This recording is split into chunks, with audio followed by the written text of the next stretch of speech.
Alors, ce qu'on a fait ici, ce qu'on a obtenu, ce sont des formes. Ce n'est pas des traits, ce sont des formes. Oui, visuellement, on a l'impression que ce sont des traits, mais en réalité, ce sont des formes. Si vous zoomez et que vous allez avec la flèche blanche plus, la flèche qui se cache derrière la flèche blanche ici, flèche blanche plus, vous sélectionnez une forme ou l'autre, vous voyez qu'en réalité, on a affaire à des formes.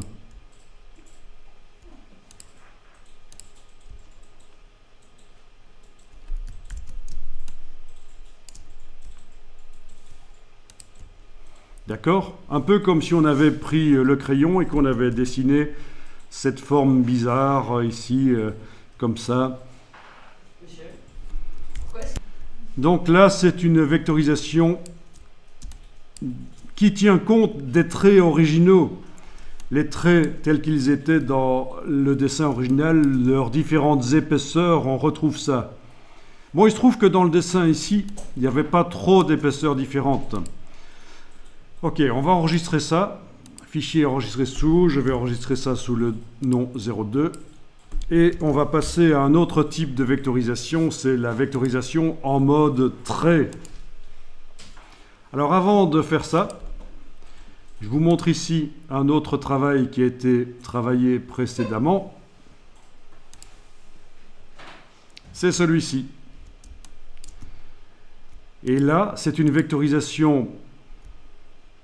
Qu'est-ce qu'il me fait? Alors, pourquoi il ne veut pas? Bon, il m'a planté un peu là, il faut que je réouvre. Vectorisation fond. Ok, il est là.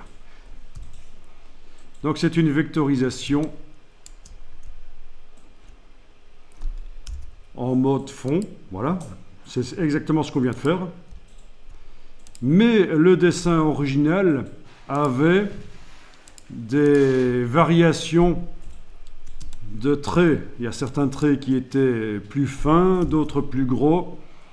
Voilà, ça se voit ici. Et tout ça a été pris en compte, en fait. On retrouve ça dans la version vectorielle de l'illustration. Donc, la vectorisation d'un dessin en mode fond, comme on vient de le faire, c'est-à-dire dans la palette vectorisation, c'était ceci qui était enclenché, fond. C'est intéressant surtout quand vous voulez récupérer tous les traits originaux, leur épaisseur originale. Et donc pour le dessin, et je ferme celui-ci, le dessin qu'on vient de traiter là, précédemment, c'était moins intéressant parce que c'était le même marqueur, la même épaisseur un peu partout. D'accord ? Donc ça n'a pas un intérêt énorme pour ce dessin-ci. Alors, ce qu'on va faire, c'est donc maintenant passer à la vectorisation en mode contour. Comme ça, vous allez voir quelle est la différence. Et quel est l'intérêt de vectoriser en mode contour.